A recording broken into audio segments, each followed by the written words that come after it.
আসসালামু আলাইকুম। উৎপার ভিতর থেকে আসলে সফর করার জন্য প্রথমত সফরের সরঞ্জাম নেওয়া লাগে। আমি কিছুই নেই নাই, আমি একা একা সফর করতে আসছি। এখন মোটামুটি হাঁপিয়ে গেছি, অর্ধেক পর্যন্ত আসছি।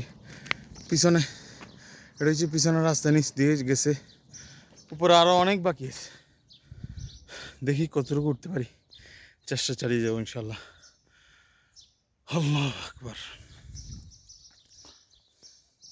এটা উৎপার ভিতরে, অর্থাৎ বাইরে থেকে যে অংশটি দেখা যায়, প্রায় এখন বাইরে থেকে আমি 1 কিলোমিটার ভিতরে চলে আসছি।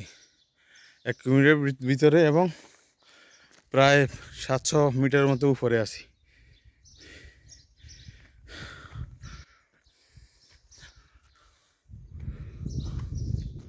এবং সাইকেল দিয়ে উঠছি।